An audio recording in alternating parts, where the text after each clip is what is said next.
السلام علیکم، میں ہوں جمال جامی اور آپ دیکھ رہے ہیں الفاظ جامی۔ ناظرین محترم، جیسے عید الاضحیٰ کے ایام قریب آتے ہیں تو ایک مخصوص ذہنیت کا حامل طبقہ طرح طرح کے اعتراضات لے کر قربانی جیسے اہم فریضے کو مشکوک بنانے کی کوشش کرتا ہے، جن میں سے سر فہرست اعتراض یہ ہوتا ہے کہ قربانی جیسے فریضے پر ہزاروں لاکھوں روپے خرچ کرنے سے بہتر ہے کہ یہی پیسے کسی غریب کو دے دیے جائیں تاکہ وہ اپنی معاشی ضروریات اپنے ہاتھ سے پوری کر سکیں۔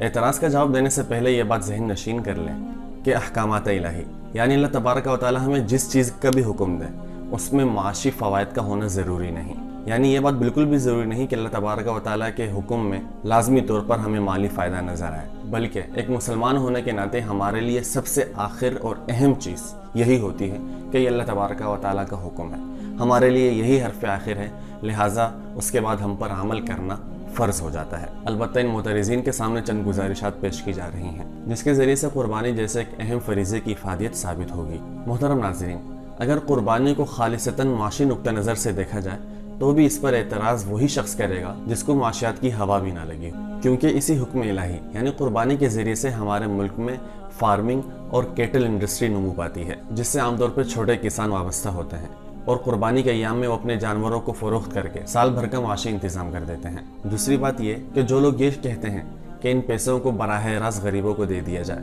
تاکہ وہ اپنی ضروریات پوری کر سکیں، تو ان کو یہ بات ذہن نشین کر لینی چاہیے کہ غربت کا علاج پیسے بانٹنے نہیں بلکہ معاشی پہیہ چلانے کی ضرورت ہوتی ہے، اور قربانی ایک ایسا عمل ہے کہ جس میں غربا اپنے لیے معاشی پہیہ چلا سکتے ہیں اور وہ اس میں مختلف طور طریقوں سے اپنے لیے حلال اور بہتر رزق کا انتظام کر سکتے ہیں۔ تیسری بات یہ کہ ان جانوروں کا گوشت دنیا بھر کے غربا و مساکین میں تقسیم کیا جاتا ہے، جس کی وجہ سے وہ طبقہ بھی گوشت کھا لیتا ہے جو سال بھر گوشت کھانے کو ترستا ہے۔ چوتھی بات یہ کہ ان جانوروں کے کھالوں سے لیدر پروڈکٹس بنتی ہیں جن سے لاکھوں لوگوں کا روزگار وابستہ ہوتا ہے۔ پانچویں بات، ٹرانسپورٹ اور نقل و حمل کے ذرائع سے منسلک افراد بھی ان ایام میں حلال اور بہترین رزق کما لیتے ہیں، جن کی آمدنی صرف اس سیزن میں لاکھوں روپے کی ہوتی ہے۔ عید الاضحیٰ کے موقع پر ایک اندازے کے مطابق 4 کھرب سے زائد روپے کا بزنس ہوتا ہے، لگ بھگ 23 ارب روپے صرف قصائی کماتے ہیں اور 3 ارب سے زیادہ چارے کے کاروبار سے وابستہ لوگ کماتے ہیں۔ یہ وہ موقع ہوتا ہے کہ پاکستان میں اس سیزن میں سب سے زیادہ کاروبار کیا جاتا ہے،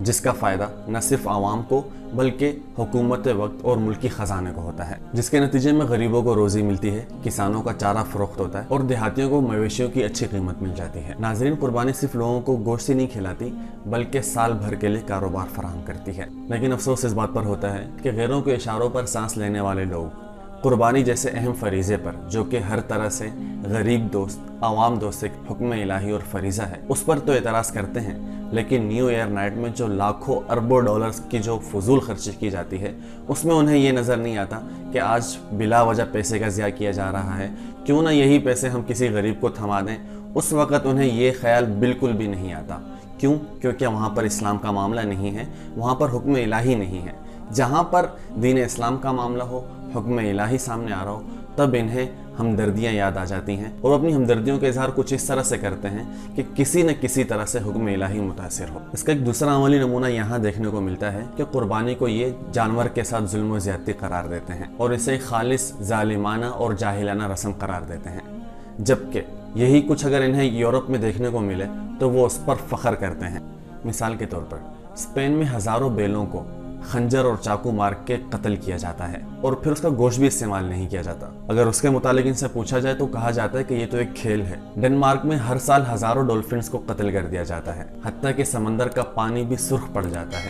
تب ان سے اگر پوچھا جائے کہ کیا یہ ظلم نہیں، تو کہا جاتا ہے کہ نہیں، یہ تو ایک تہوار ہے۔ اسی طرح یہودیوں میں ایک طبقے کا یہ عقیدہ ہے کہ وہ مرغی کو پتھر پر پٹکتے ہیں جس سے ان کے معاف ہو جاتے ہیں۔ اس عقیدے کے متعلق ان سے پوچھا جائے تو یہ کہتے ہیں کہ یہ تو ان کے مذہب کا معاملہ ہے، جبکہ حقیقت آشکارا یہیں پر ہو جاتی ہے کہ یہ صرف مذہب، کھیل اور تہوار کا معاملہ نہیں، انہیں تکلیف وہاں پر ہوتی ہے جہاں پر مذہب اسلام آئے۔ کوئی اور مذہب آ رہا ہے تو وہاں مذہبی آزادی کو بیچ میں لے آتے ہیں۔ ناظرین محترم، جیسا کہ عرض کیا گیا، مسلمان کے لیے سب سے اہم اور آخری چیز حکم الہی ہوتا ہے۔